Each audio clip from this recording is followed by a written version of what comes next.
All right, the GOP candidates are looking ahead to New Hampshire now that the Iowa caucuses are over. And even though former President Trump won this first contest, Governor DeSantis is claiming a small victory this afternoon after edging out Nikki Haley for second place.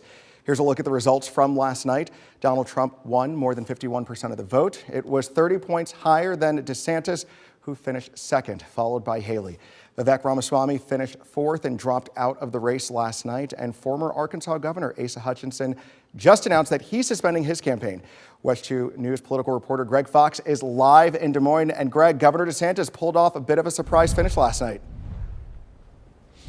He sure did. I mean, everything going into this had the polling with Nikki Haley finishing second, DeSantis finishing third, and of course, with the extreme cold temperatures and the snow and the ice on the streets and on the sidewalks, turnout was a big question mark, but DeSantis came through it and is promising to go on. We've got our ticket punched out of Iowa.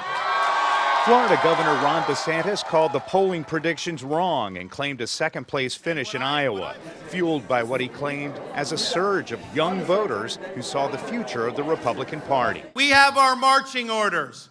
Our marching orders are to do all we can to preserve what George Washington called the sacred fire of liberty.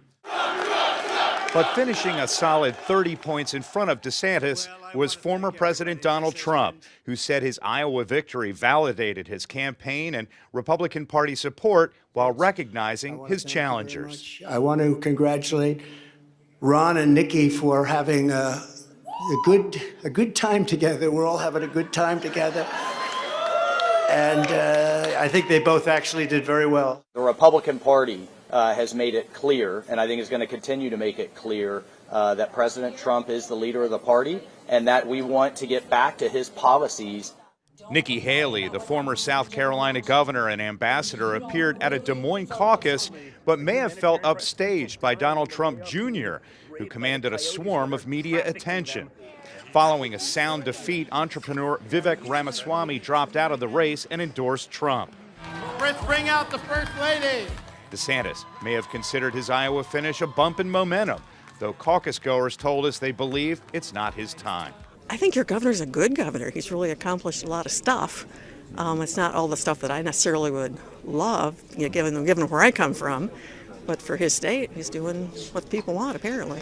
I think he hurt himself by running now, and if he'd have waited 4 more years, waited his turn, because he was well liked in Florida and everything, so he should have waited. And NBC News senior political editor Mark Murray tells me DeSantis may only have briefly extended his nominating contest, now trailing in New Hampshire polls and focusing more on South Carolina this week.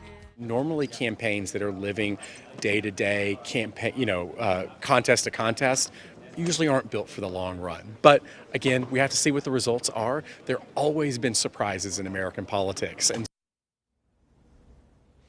And again, now that we've got Iowa in the books, it's time to turn our attention next week to New Hampshire. Of course, they had some snow overnight like we've had here in Iowa, but the temperatures are about 25 to 30 degrees warmer. So as I send it back to you guys in the nice toasty warm studio, I might break out the Tommy Bahama shirt for next Tuesday's primary. All right, Greg, we appreciate all your coverage there in Iowa.